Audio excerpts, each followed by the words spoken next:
everyone. I'm going to do a Facebook Live based on just some of the comments and everything that's been going on today in not just our Quantum Life group, but in my other group and just collectively. It's been a very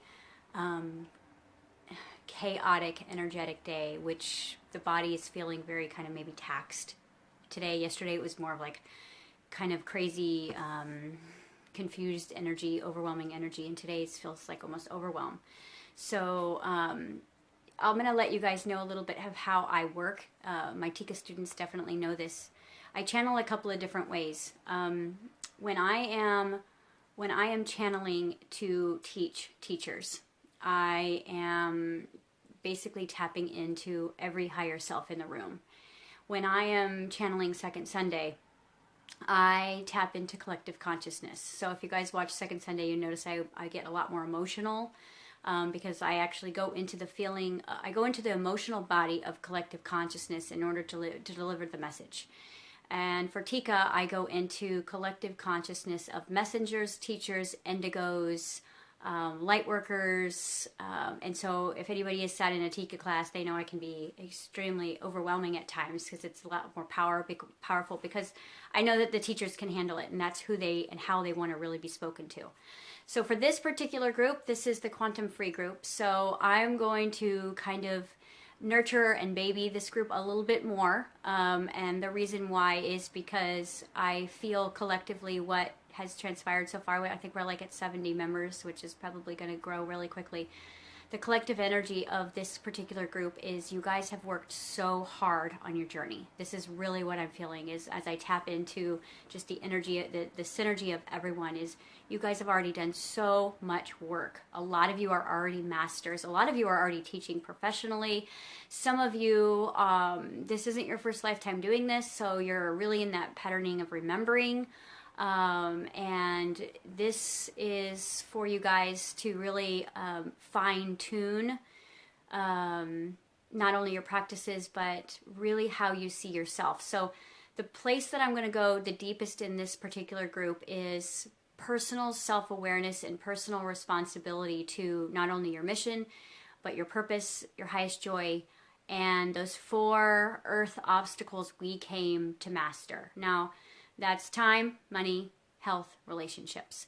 So what I've been feeling a lot of on the group today is that some of you guys have been working really hard and you've mastered certain areas of your life. Maybe you mastered money, you've mastered time, you mastered relationships, and maybe you're stuck in a health battle. Or maybe you have, mastered your health and you are now just fine-tuning some other areas. And so this particular live is for you guys, the ones who are kind of like right there and really want to jump over to the other side.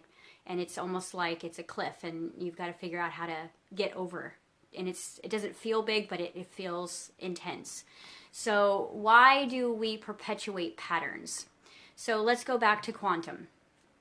If we are creating our reality, which we absolutely are 100%, how could it possibly be serving us to perpetuate an illness or perpetuate a money problem or perpetuate a relationship pattern? How could this possibly serve us? And that is actually the question that you have to sit with, and I will answer it in this live, but I want you to sit with that. How is this serving me, ... Because the thing is you are creating it. You are creating the perpetuation of the situation that is prolonged. So how is that benefiting you in your mission? How is it benefiting you as a catalyst? How is it benefiting you back to self-love? So those are the 3 questions that you can ask yourself is how is it serving me to teach me more self-love? How is this teaching me to move into my purpose? A lot of times when I see sick people, who are perpetuating a chronic illness over and over again, you guys are healers. And, for me, as a life coach, I became a life coach because I needed a life coach. I needed healing. And I didn't have anyone to do that. So I'm like, I know it'll feel good if I can help someone else. And that's how I started this journey. So anybody who is sick is wanting to heal others, right? And the truth of it is you have the power to heal yourself. And you probably are so driven to help others, especially if you're sick. It's like, I really, really want to help others.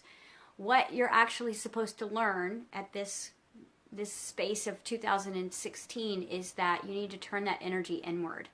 And all of that amazing advice and tools and healing that you're giving to your clients and friends and families, you need to turn it inward, because all pain is self-rejection. All illness is an absence of your higher self being able to integrate into the body because of self-judgment, self-rejection, carrying old guilt and shame. Because think about it, if I'm carrying old guilt and shame, do I want myself really to heal, or do I want to perpetuate something because I feel guilty? So there's a lot of times that when the bigger the illness, disease, if a body is at disease point or chronic illness or chronic pain, it is usually because we're carrying old guilt and shame, and that stops us from really loving ourselves, and it stops us from allowing ourselves to heal, because you are either allowing or you are holding back the healing energy that is moving through you, that you're giving to your clients and your friends and your family. So the perpetuation comes from an old belief that I am, I don't deserve to heal. And a lot of times, for me, and I can say this personally, is every battle was inside.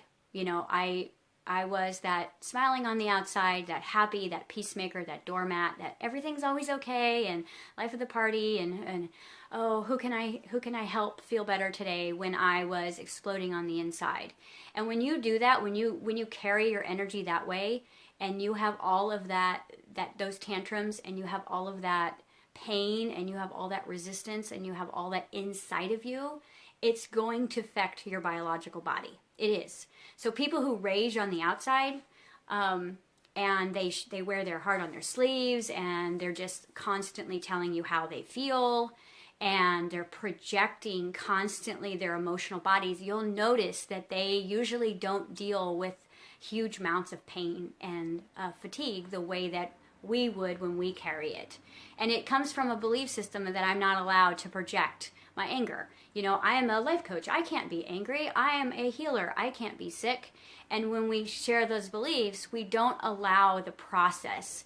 And the only thing that I can say is that if you watch a child work through an emotional process throughout the day, they go through the entire frequency spectrum of who they are and how they feel.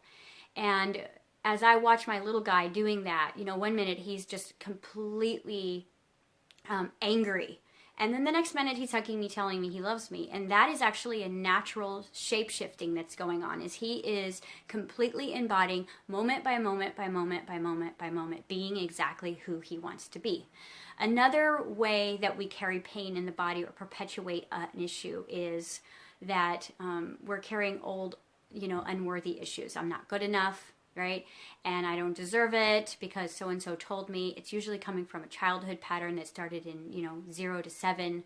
I teach, and I will be teaching you guys what I teach TICA already, that the 4 soul wounds is I'm not heard, I'm not seen, I'm not loved, and I'm not good enough, or I'm not loved, and I'm not nurtured, which is our safety point. For me, the big one was I'm not safe. So I did a lot of crazy things in my life to keep myself safe, even getting really, really overweight to protect myself, and, get into relationships that, didn't satisfy freedom aspects but were safe. And then, you carry around that energy of you're settling.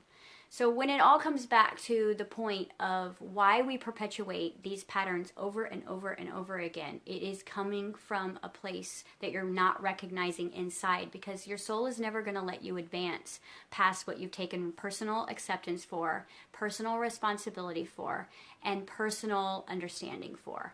So when we are doing this, it's like all of the universe is telling us it's time for you to let go of this self-judgment. Because I will tell you, behind all pain is self-rejection.